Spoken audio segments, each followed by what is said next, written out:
A boy with no powers in a group full of heroes is kicked out because he's useless and not much help to the team. Now, he has nowhere to go, no money to spare, and it seems he's also terrible at any combat skill. A boy recounts the story of Fenrir, an S-level monster capable of single-handedly destroying a large city. Once, a village that was constantly attacked by this beast spent all its money to hire the boy's group, the Blazing Dragon Fangs. On that fateful night, Fenrir suddenly appeared out of nowhere and flung a boy who was watching the team's movements far into the air. The leader of the Blazing Dragon Fangs commanded Bandana to spring into action. She then shot her metallic cable around the beast's body to trap it. However, Fenrir bit the cable and hurled the girl against the wall, causing a severe injury.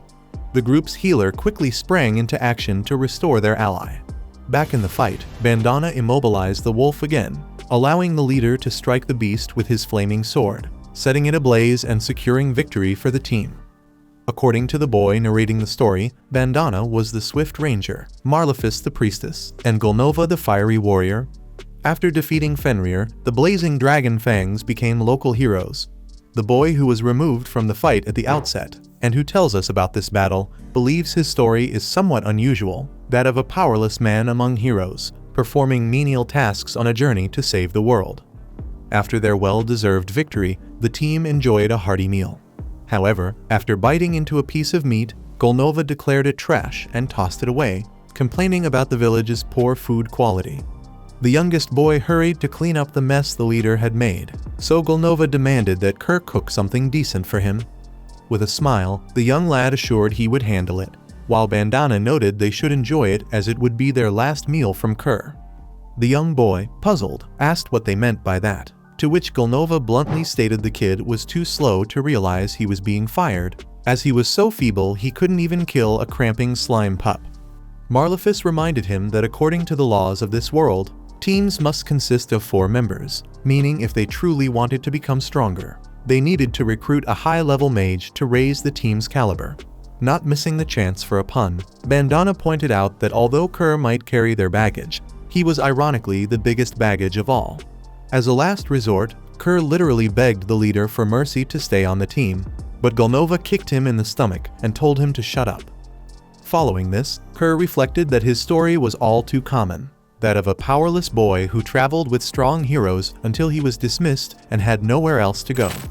After hitching a ride on a cart, Kerr arrived in a city with just a few coins from his last salary in the newly promoted SS rank team, Blazing Dragon Fangs, and went to the Hallow Work branch to find a job. Upon entering, he was startled to be welcomed by an employee to the Samela branch of Hallow Workstation. As the boy was looking for employment, she explained he needed to undergo an interview and an aptitude test. Sitting down to begin the process, he was asked for his name and age, which he provided as Kurt Rawkins, 15 years old. Answering further questions, he was born in Haste Village in the Sheen Mountains and worked as a jack of all trades for the recently promoted SS rank team, Blazing Dragon Fangs. Although he had been fired, the employee believed having this service on his resume was a significant advantage for him, making Kerr feel grateful that Golnova and his former teammates had afforded him this opportunity. Next, Kurt had to undergo an aptitude test, which was a talent granted to him by God, in an attempt to discover his hidden talents. Aptitudes ranged from G rank to SSS, and these levels distinguished the boys from the men, as while a D rank might not cut steel with a certain sword, an A rank could possibly do so using the same blade. Kurt hoped for a major turnaround in his life with this test, but the results indicated he was no higher than G rank in all respects. In summary, the boy was a total underachiever and likely destined for some routine 6x1 shift life. But the woman remembered they hadn't tested his forging and alchemy capabilities because the technician wasn't present, so Kerr would have to wait about a week to see if he was good at that. The problem was that the boy didn't have enough money to stay in the city for that long, so she thought of another test and asked him to lift a sandbag that was in the room. Upon touching the bag, Kerr felt his mana being drained, and he managed to lift the object, but the weight caused his back to bend forward. Nevertheless, the test administrator stated he should be strong enough to handle some construction jobs. Speaking of which, a border town in the Margraviate of Takon was looking for people to repair its walls, and Kerr was pleased to have found a job.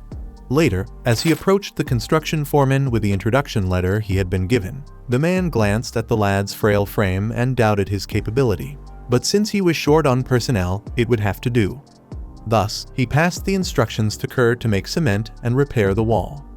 Kerr was about to ask if he should infuse the cement with mana to strengthen it, but he was cut off by the foreman, who would return in 3 hours to check on the situation and expected the worker to have used at least half a barrel by then, with payment depending on performance. As he watched his boss leave, Kerr reflected that infusing mana was such a common procedure that the man probably didn't think it necessary to explain. Honestly, he was surprised that half a barrel was considered enough. But regardless, he promised to give his best in this job. 3 hours later, the boss came back to check in and was utterly astounded by what the kid had accomplished. Kerr apologized, having run out of cement, but that was hardly the issue. In reality, the fellow Kurt Rockins had managed to repair a third of the massive western wall in just that short time. Disbelieving, the adult questioned how the boy reached the higher parts without any scaffolding or ladders nearby, and Kerr explained that he put the cement on the end of a very long stick. Conceding after initially underestimating the skinny kid, the boss asked how much longer the young man planned to work there. Kerr confessed that staying for a week would be ideal. With that, the man let the employee off and handed him a bag of coins, the most he had on him, promising to pass on the rest later. Kerr was stunned to receive so much money, being used to just scraps from his former group, and it greatly motivated him. 3 days later, like the boss, everyone passing by the north and west walls could see and were incredulous at how quickly they were repaired. That day, the contractor told Kerr that he didn't need to come from tomorrow onwards, as the kid had simply fixed the entire wall, leaving those who relied on that work for food out of a job. Nevertheless, as a small consolation, the man noted that Kurt's performance was of a typical SS rank for this type of job, so he gave the rest of the payment to the boy and recommended that he look for another job in the capital. Interestingly, despite his excellent performance, Kurt returned to Hallow feeling like a failure, as he felt ultimately kicked out. In the middle of another conversation with the clerk, he saw a beautiful girl causing trouble with an attendant. Kerr's interviewer went over to settle the dispute and learned that the customer wanted to hire a miner but insisted on paying based on good results without any advance payment for a mountain, with no guarantees. Since that was the case, the employee suggested the client recruit investors to develop the mine, but she argued that the mountain would be confiscated if she didn't pay the taxes within a week. Interrupting the dialogue uninvited, Kurt offered to do the job, as he always dug in the mines of his village. But the contractor was not pleased with the worker's ant-like physique, preferring a burly dwarf with a tough look. The problem was, as the employee informed, the woman would have to shell out 10 silver coins for the dwarf, which she made it clear she was unwilling to do, so the deal was to take this kid instead. Finally, after the client left dissatisfied with her new employee, the workstation clerk commented to her colleague that Kurt was too nice. With that adorable look, he could easily work in some leisure lodging, if you catch my drift. Hearing that nonsense, the friend asked Miss Kershell to get a grip and handed her the card with the rest of the payment that the boy was supposed to receive for the wall repair. The woman glanced at the value of 200 coins and flipped out, so much so that she lost her balance and fell backward after tripping over the sandbags that Kerr had lifted. In fact, the colleague remarked that those weren't sandbags, but rather bags used to measure a person's mana, and they get heavier the more magical energy a person has, though they usually don't react to ordinary people. Actually, it takes mana at the level of a court mage to activate those bags. Hearing this, Kershell picked up the bag and felt the weight, though not too much. At the moment, she remembered Kurt struggling greatly to lift that thing and began to wonder just who this guy was. Speaking of the man, he was led to work in a more remote area where there was just a small tent, where he and the boss were supposed to sleep together, according to her. Kurt stated that he couldn't share a tent with a woman as beautiful as Miss Ulyssia. This statement left the woman utterly embarrassed, thinking the kid was mocking her, but Kurt assured her that he had never seen anyone as beautiful as her in his extensive life of 15 years. Ulyssia didn't want to hear it and told the boy to stop talking. Soon after, she mentioned that she had been an adventurer since she was 10 years old, so there was no way she could be considered beautiful.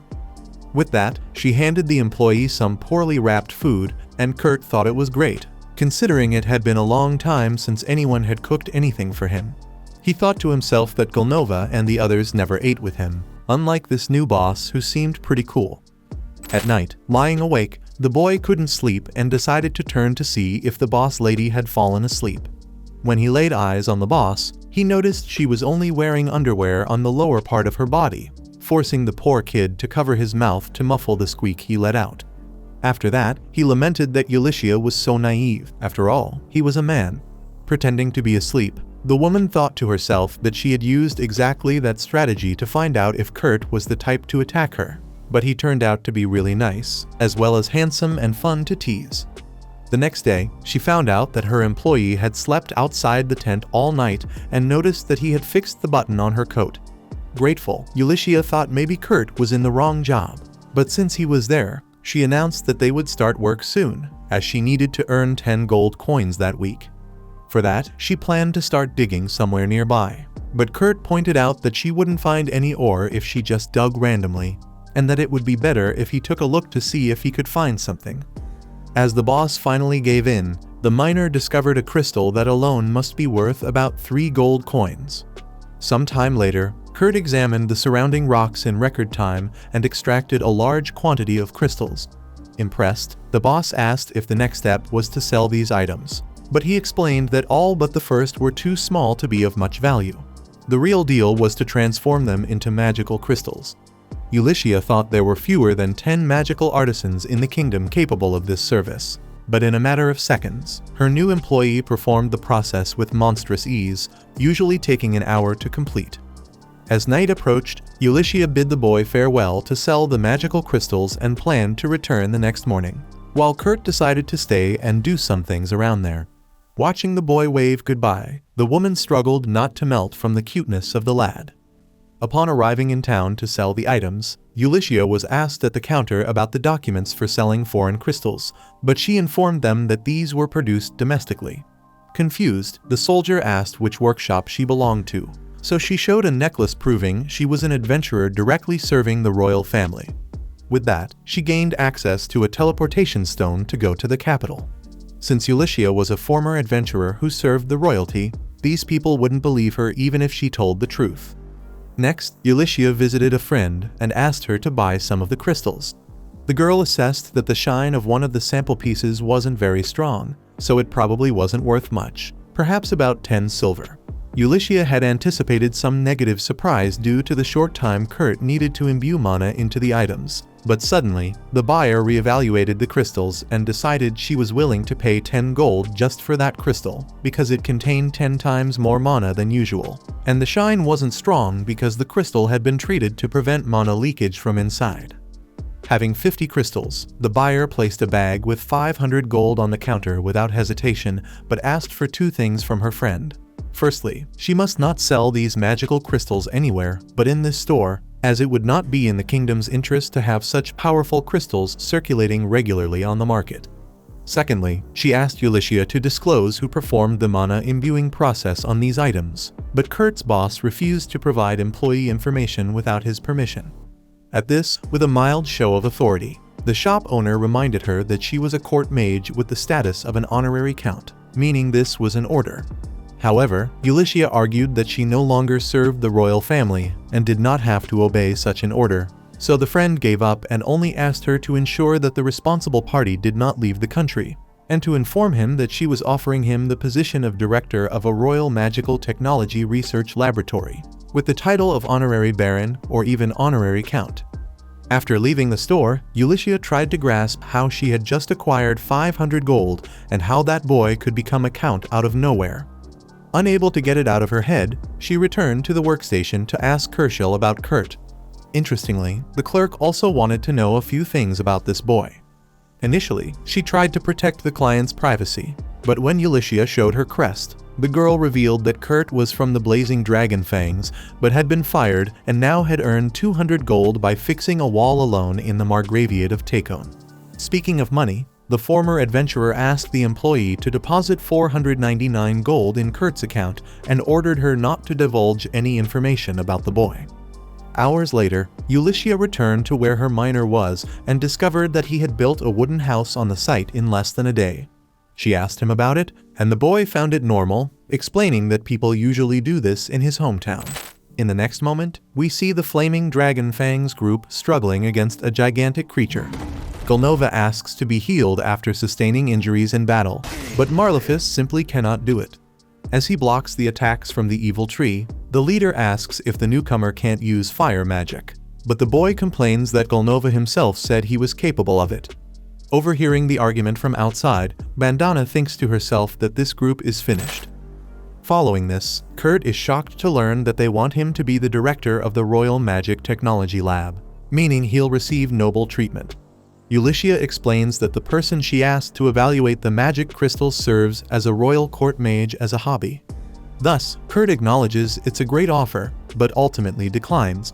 Internally, he reflects that he can't see himself in a role that places him above others, besides feeling bad for the Flaming Dragon Fangs. Outwardly, he argues to his friend that his main role is to work there, and then asks if the sale of the crystals was enough to cover the taxes. She responds that she sold them for a great price, but it wasn't her who created them. In fact, she took some gold as a handling fee and deposited the rest into Kurt's account. He thinks it wasn't necessary, but Ulycia insists it was, as she would feel too guilty accepting such a large sum. In any case, the woman plans to continue mining and counts on the young man to stand by her in this, and Kurt is immediately enthusiastic, especially since he found what seems to be a promising mineral vein yesterday. However, the boss is concerned about how many hours he rested, and he informs her that he slept 6 hours. To her astonishment, since he built a house by himself and slept so little, Kurt thinks she's upset because he slept too much, given that he used to sleep only 4 hours a day with the Flaming Dragon Fangs. Therefore, he promises to make up for the excessive sleep. After their conversation, Kurt takes the woman to an area he believes is good for mining. Ulycia confesses she doesn't see anything special, so he explains that, considering the mountain's topography, there must be a mineral deposit below, but Ulycia should not dig deeper than 50 meters. She thought they would dig together, so the employee explains that he plans to dig around the area where he found that large crystal yesterday. Hours later, the boss finds a very valuable topaz and screams with joy, assessing that it must be worth about 3 gold coins, especially since Kurt will turn it into a magic crystal for free if she asks, which would help her meet her target. With this in mind, she feels a spark of passion for the miner, but quickly scolds herself to push that feeling away. With a smile plastered on her face, Ulycia follows Kurt Rawkins, imagining that by now he has made an entire mining tunnel. Indeed, the kid had simply built a mine in the meantime. Ulycia enters and notices the excessive brightness, then wonders if they don't need lanterns because of the glowing moss. Either way, she freaks out when she realizes the tunnel is huge in a surreal way, and it was supposed to be impossible for that kid to manage to open such a large one in so little time.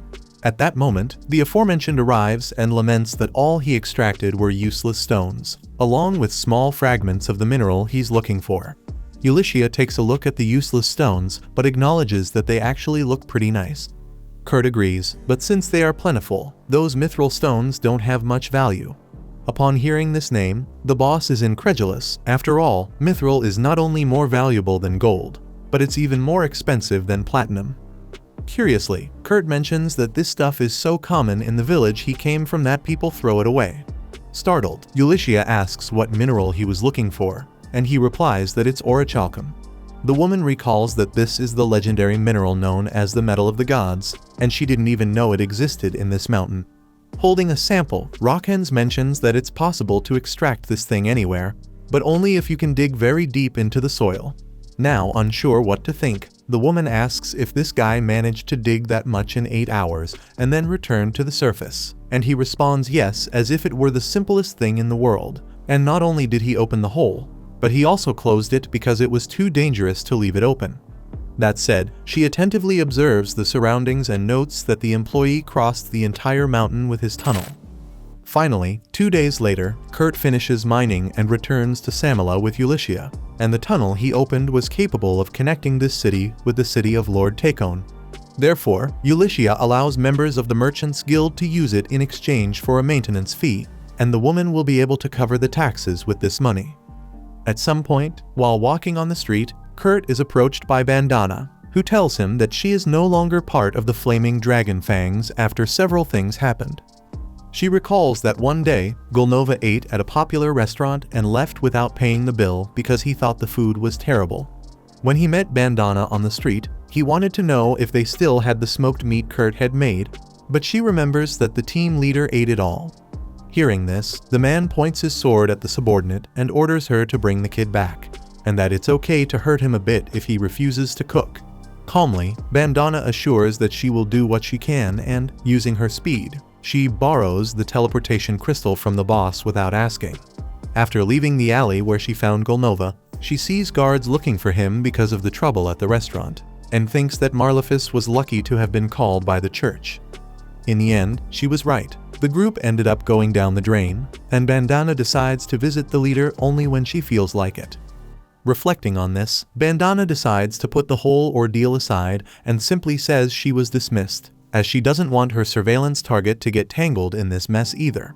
Hearing this, Kurt regrets not being able to return to Dragon Fangs right now. After all, he greatly admires Golnova and feels deeply indebted to him. Eventually, Bandana mentions that she knows someone from a workshop who needs assistance. According to her, there are only 15 Eitlier Meisters with official permission in the country, and one of these significant figures is in trouble. It would be helpful if Kurt could lend a hand. Surprised and delighted to be considered useful, the young man eagerly agrees to help, and the woman gives him the address, prompting him to dash off towards the location. Left alone, Bandana thinks that being an apprentice to the Great Sage is no easy task. On his way to the mission, Kurt recalls that the workshops known as Eitliers are facilities that mainly produce and sell medicines, magic swords, magical devices, and similar items. The head of an officially sanctioned Eitlier is known as an Eitlier Meister and is authorized to develop these sites and is treated as a viscount in terms of status.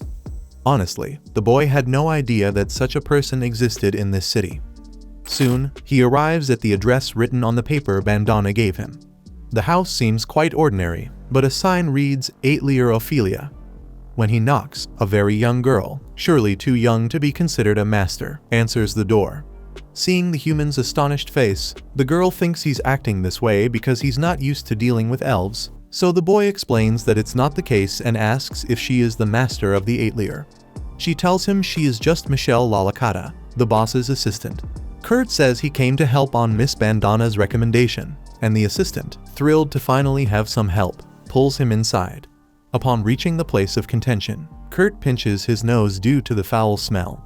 It turns out they needed someone to clean the kitchen, and Kurt grimaces bitterly upon realizing he would never be considered useful in assisting directly in the Eitlier. Then, Michelle is called by the boss, leaving the boy alone with the mess. Without hesitation, he pounds his chest, dons an apron, and cleans up the entire mess in 30 minutes. Unsure what to do next, he follows the path Michelle had taken and goes after her, until he knocks on a door where he receives permission to enter. But inside is a girl wearing less clothing than appropriate. Confused, she asks who he is, and Kurt introduces himself in a startle, apologizing for entering under these circumstances. Not minding much, the lady informs him that Lady Ophelia has gone to the basement. At that moment, Kurt notices a curse mark on the girl's belly and asks to take a closer look. With her permission, he touches the mark and sees that she feels no pain, likely because the curse has consumed so much of her that she hardly feels it anymore. At least, her stomach still works because it growls ominously. Therefore, Kurt offers to prepare some light food for her. Arriving in the kitchen, he realizes he was touching the body of a naked woman and blushes, and the distraction causes him to trip over a stool in the middle of the path and fall face down. Meanwhile, Ulyssia is in a meeting with her friend from the court, wanting to know what the value would be. The purple-haired girl offers 50,000 gold for the mithril and orichalcum, which makes the businesswoman sweat from the amount of money mentioned. She questions what Mimiko thinks will happen if they find out Kurt Rawkins exists, and Mimiko bluntly replies that the boy could easily be kidnapped or even killed. Honestly, she has no idea how such a monstrous kid has remained anonymous for so long. Ulyssia mentions that he was fired from the Flaming Dragon Fangs, which reminds Mimiko that the leader of this group is being sought by the authorities. She wants to know what her friend plans to do with the boy from now on, and Ulyssia hopes to place him in the position of Eitlier Meister, as limiting his actions would be better than him standing out. Moreover, she herself wanted to be hired as a guard, but has no idea how to make him accept this, as the boy has no clue of his real capabilities. Speaking of the boy, Kurt was calmly preparing the meal until he notices the arrival of Michelle along with a tall woman, and both are impressed with the cleanliness of the kitchen. He asks if she is Lady Ophelia, which she confirms. The boy apologizes for using the kitchen without permission to make this porridge, explaining that there was a girl in the back room who was hungry. Surprised that he had met the girl, the master makes it clear that the boy should not speak of her to anyone, and Kurt promises to keep quiet. Thus, Ophelia pays him a generous sum for today's service and asks him to come back tomorrow at the same time. When Kurt leaves, the master regrets having allowed that girl to have contact with strangers, as she must do everything to prevent the curse from worsening. Then, Ophelia goes to the room of the said girl with the meal and asks her not to open the curtains the way she was doing at that exact moment, as someone might see her. Noticing that the young girl's clothing is too loose, the master kneels to see how she might adjust the pajamas, until she hears the girl's stomach rumble loudly and bursts into laughter. Then, she gets up to check if her food is poisoned, but the young girl thinks it is unnecessary, as if it was that boy who made it. Her intuition says he has a good heart and would do no harm. Besides, she is already a wreck because of the curse, and it would not be necessary for any poison to finish her at this point. Speaking of which, not knowing who cast this curse on her, the girl confesses that she has spent her life suspecting everyone. But today, at least, she would like to trust someone to the end. Having said that, she smells the delightful scent of the porridge and imagines that the cook must have added herbs. With the first spoonful, she falls in love with the flavor and feels her heart warm up. Seeing that everything is okay, Ophelia is relieved and heads to the door, until the little girl begins to feel choked and collapses to the floor. Thinking the food was indeed poisoned, Ophelia starts blaming herself for being careless, while feeling a deep hatred for Kurt Rockens. The mistress rushes to fetch the antidote, but Lies gets up and claims to have been cured for some reason. Indeed, the curse mark had completely disappeared, which leaves Ophelia extremely confused. Without delay, a man in a black robe laments to his boss because the curse was broken and promises to reformulate it. However, his superior tells him that they will not wait for that and have already decided to resort to other means. After all, Lady Lyslot needs to die by any means necessary. In the midst of this, Ophelia visits Mimico given the grave situation and notices the presence of Ulycia, the former adventurer of the royal family. Lady Lyslot removes her hood, and Ulycia and Mimico immediately kneel before the illustrious presence of the third princess. Mimico thought she was ill, but Ophelia explains that the princess was cursed by someone who wanted to take her life, as Lies is the only daughter born between His Royal Majesty and Princess Françoise, the woman he married from the east, from the Gurumaku Empire. Hence, Lyslot's existence is a symbol of peace between these two nations. Ulycia deduces from this that someone wants to destroy this peaceful relationship, and Ophelia adds that, with the end of their nation's war against the northern nation, there are certainly people who would like to provoke another conflict. Mimico gives a joyful hug seeing that the princess is well, and Lies hopes to count on her friends' help to discover who cast the curse on her. About this, Mimico assures her loyalty lies with the princess and her deceased highness, Françoise.